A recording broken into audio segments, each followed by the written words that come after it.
électrique, piles à combustible, les besoins de mobilité, le transport aérien, le transport maritime, la croissance de la demande pétrolière. Le pétrole, c'est les prévisions d'Exxon pour 2040, contrairement à tout ce qui se disait, c'est encore 32%, un tiers de la consommation.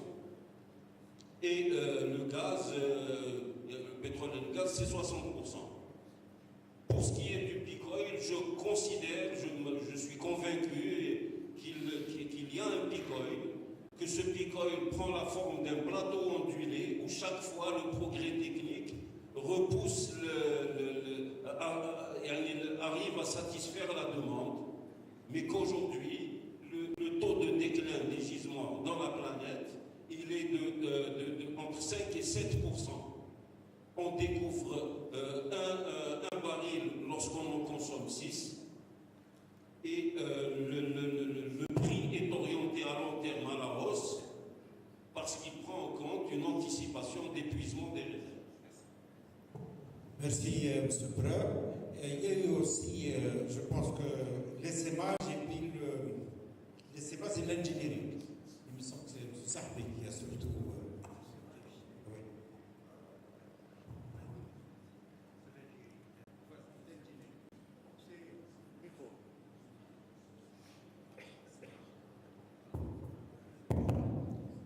L'engineering, c'est vrai que c'est en quelque sorte un élément extrêmement important dans l'intégration industrielle.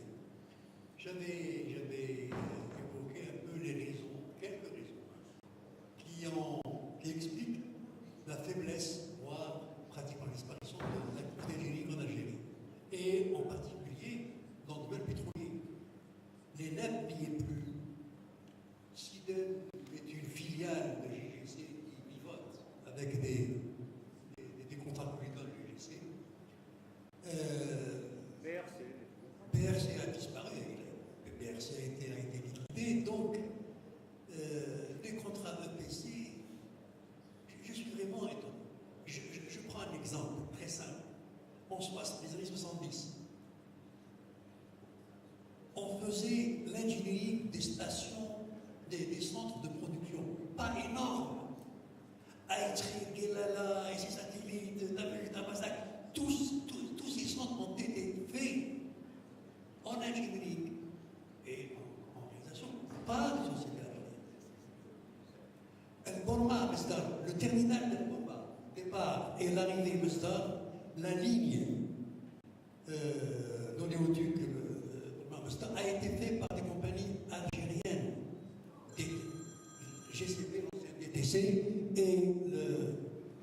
et l'actuel GTP. Il y avait des travaux d'ingénierie qui étaient faits, les installations de distribution au niveau de Naftal, les centres d'employage de bouteilles, les centres enfiteurs, on se faisait clé en main par les sociétés algériennes avec une certaine intégration d'équipement. Elle n'était pas poussée, mais en fait, il y avait. Ça ne se fait plus. GTP ne fait plus d'ingénierie, elle fait de la construction. Et encore en construction, ils ont même qu'elle n'est pas la qualité requise comme avant. C'est à vérifier. Mais donc il y a une certaine régression. Et que ce qu'il faut faire. Alors, ce qu'il faut faire, il faudrait qu'on arrive. Cette histoire d'essaimage est importante. Le recentrage sur les métiers de base est toujours d'actualité. Il y a des structures. Aujourd'hui, le marché offre des compétences importantes. Il y a en nombre et en qualité. Donc je pense que certaines entreprises moyennes, comme GCB, comme au niveau de nos filiales, pourraient contracter des partenariats avec des sociétés de même statut ou un peu plus, GGC ou autre, un peu plus, et pas recommencer au début parce qu'il y a quand même, je crois, une certaine expertise dans ces entreprises et redévelopper cette projet d'ingénierie. Mais c'est vital. J'ai dit également que ça ne concernait pas uniquement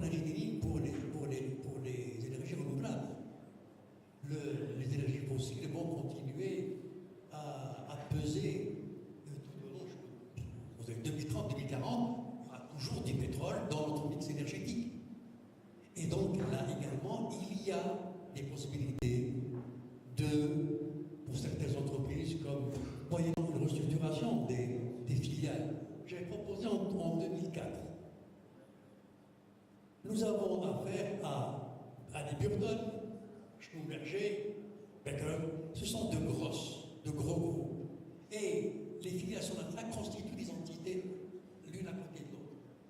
Leur redéploiement au sein d'un groupe pourrait participer à développer des services, pas uniquement au niveau d'exécution, des phases d'exécution, mais à un niveau plus élevé, au niveau noble. Le forage a été créé en 1966, elle faisait de la régie. Aujourd'hui, elle fait toujours de la régie. Le NTP également. Il n'y a pas eu d'évolution qualitative. Ces entreprises pourraient amorcer ce développement qualitatif, moyennant un redéploiement. Merci. Merci, M. Sahbi. Rajouter un mot sur les SMH.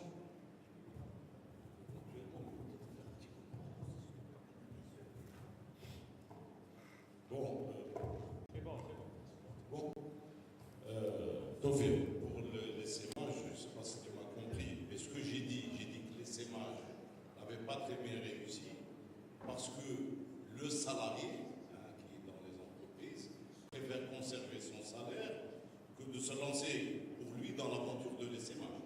Voilà ce que je veux dire. Même si on lui garantit le plan de charge, moi je me contente d'un salaire, il est assuré. Donc il y a une culture et une mentalité qu'il faut battre sans temps. Je voulais juste donner un chiffre. 20 entreprises qui voulaient s'aimer d'agents de Sonatrach avaient postulé. Bon, c'est très bien. Ben, Sonatrach a mieux fait que... Mais c'est la volonté politique qui a bloqué tout. Ce n'est pas l'agent lui-même. Je voudrais faire un commentaire et revenir sur ce que ça me donne l'occasion peut-être d'aller au fond des choses sur ce que j'ai dit tout à l'heure dans le panel 2 quand j'ai intervenu pour les ressources humaines en disant que la qualité des ressources humaines s'apprécie lorsqu'une entreprise conserve ou améliore son savoir-faire. C'est ça le rôle des ressources humaines. C'est conserver la capitalisation, maintenir la capitalisation du savoir-faire ou l'améliorer, et pas la dégrader. Alors, on parle beaucoup en ce moment de l'effet de la baisse des prix du pétrole, de la crise pétrolière. À mon avis, le mal est ailleurs. Je suis beaucoup plus inquiet par la perte de savoir-faire de Sonatrach des dernières années. Et j'ai donné un exemple, celui du forage, parce que le forage est une activité essentielle, mais on peut en donner d'autres pour l'exploitation des gisements. Pour dire simplement que la durée moyenne d'un puits à Hassim Souk, entre 2000 et 2015, a augmenté de 25 à 45% selon que le puits est vertical ou horizontal. Et que ça occasionne un surcoût entre 1 million et 2 millions d'euros. Voilà. Alors, Sonatrach ne pourra pas réduire ses surcoûts, elle ne pourra pas, je m'excuse, faire de nouvelles découvertes et se lancer dans une meilleure exploitation des gisements si elle ne recouvre pas son savoir-faire, j'allais dire d'antan, c'est pas tellement loin, et si elle n'améliore pas. Parce qu'en 2000, on n'est pas parfait, mais perfectible. Mais il faut en prendre conscience. Bien, merci M. Christophe. Avant de vous repasser le truc, moi j'aimerais rebondir en tant que... Bon, finalement tout le monde se plaint. Les prix vont baisser, les réserves vont baisser, toutes les tentatives d'essaimage ont échoué, les anciennes sociétés de services sont en train de mourir, c'est-à-dire toutes les expériences accumulées par Sonatrach finalement par le secteur de l'énergie, c'est-à-dire vous dressez un tableau un peu alarmant. Bien. Alors, or, on a parlé ce matin de transition énergétique. M. Rebah a parlé tout à l'heure de la nécessité de passer d'un modèle de consommation vers un autre à travers une transition industrielle. Est-ce que ça ne vous fait pas peur? Est-ce qu'on ira vraiment vers cette transition? Qu'est-ce que vous en pensez? Quelles sont les précautions qu'il faut prendre pour ne pas tomber dans le même piège qu'avant? Oui, alors c'est un petit peu comme celui qui disait, bon, les gens sont maussades,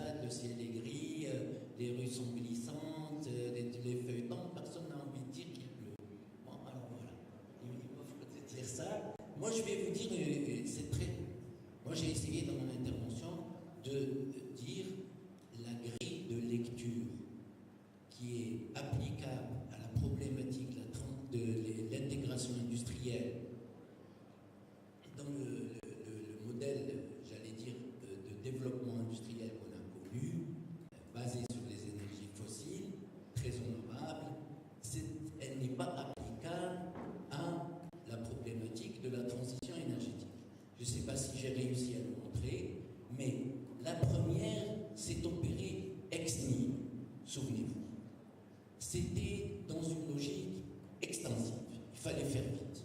Elle était inscrite dans une problématique non seulement d'invention de l'entrepreneuriat algérien, qui n'existait pas, mais aussi de construction de l'État. Donc, il y avait des impératifs qui commandaient la manière de faire, d'utiliser les ressources humaines, d'utiliser les moyens qui existaient, etc., etc. C'est toujours valable comme problématique, on peut toujours étudier comment l'améliorer, parce qu'on a encore ce secteur, il est très important. On a aujourd'hui la chance qui s'offre à nous d'aller vers autre chose. Cette autre chose va reposer sur l'innovation, la science. C'est-à-dire qu'il ne s'agit pas, ce n'est pas des processus où ce qui va dominer, ça va être les équipements, il y aura des équipements, mais il y aura beaucoup de processus, beaucoup de management, beaucoup d'organisation, beaucoup d'institutions, beaucoup d'innovations scientifiques et techniques. Là, la place centrale, elle va être occupée par les gens des sciences. La figure centrale, c'est l'université, c'est le laboratoire. Alors vous voyez un saut qualitatif de ce type, on ne va pas le faire, nous, ici. Ça ne peut pas être une affaire microéconomique, ni comme on dit macroéconomique. C'est une affaire macropolitique. Il faut bien le dire. Il faut aller vers une approche globale qui implique qu'on ait un État capable de faire ce saut, de faire faire par la société algérienne ce saut qualitatif pour lequel moi je pense qu'elle a des atouts parce qu'on ne part pas de zéro. Nous avons déjà une expérience, ce que nous n'avions pas dans les années 60. Il y a dans la mémoire quelque chose. Avant, il n'y avait rien. Il n'y avait pas du point de vue industriel. Aujourd'hui, nous avons un potentiel en dépit de ce qu'on raconte. Et moi, j'ai été très impressionné par l'intervention de madame de ce matin sur la formation. Donc, vous voyez bien que même l'expérience, on a amorcé une dynamique. Maintenant, il faut inventer le concept global qui va organiser tout ça, les vecteurs qu'il faut, les cadres qu'il faut, les objectifs qu'il faut et les échéanciers qu'il faut. Et ça, il faut bien avoir l'humilité de penser que ce n'est pas l'affaire que des experts. Nous sommes à l'orée d'une révolution, nous sommes dans la révolution des technologies numériques et énergétiques. La problématique, la TE, elle est au croisement des technologies numériques et des technologies énergétiques. On est prêt pour ça. Nous avons ce qu'il faut pour ça. On n'a pas à construire Bebzouar. Il existe. Bebzouar existe. Et d'autres Bebzouar existent en Algérie. Nous n'avons pas, heureusement. Donc on y va. Alors pour y aller, je pense que c'est un effort qualitatif qui relève d'un cadre plus vaste que celui qui est celui des experts énergéticiens. Merci beaucoup. Avant de vous redonner le truc, je vais me tourner vers M. Benarbi. Sincèrement, vous y croyez? Est-ce que vous pensez qu'on peut rattraper la chose dans les services pétroliers et se préparer pour la transition énergétique vers un nouveau modèle de consommation? Quelles sont les erreurs qu'il ne faut pas faire? Quelles sont je sais pas moi, les garanties? Vous avez parlé tout à l'heure de signaux. Qu'est-ce que vous recommandez? Écoutez, ce qu'on constate dans l'amont pétrolier, en tout cas sur le terrain, c'est qu'il y a un manque d'entreprises algériennes qui sont présentes dans les services pétroliers. Bien entendu, beaucoup de personnes vont se dire les services pétroliers, c'est très compliqué. Malgré l'expertise des Algériens, il faut des structures et des moyens qui sont assez importants et donc pas à la portée de ces personnes pour se lancer dans les services pétroliers. Mais il ne faut pas oublier que les services pétroliers, c'est comme l'industrie du transport. Dans le transport, vous avez la mobilette, vous avez la petite camionnette, vous avez le grand fourgon, le camion plateau, le paquebot et l'avion, etc. Moi, je dis simplement qu'on peut commencer à donner la chance à des Algériens qui ont 20 ans de métier dans les services pétroliers, il faut quand même le signaler, ou 30 ans, ou 40 ans de métier, qui peuvent être facilement se mettre en cheville avec des fabricants, en passant des accords, en disant ok, je vais avoir le soutien du fabricant pour tout ce qui est équipement.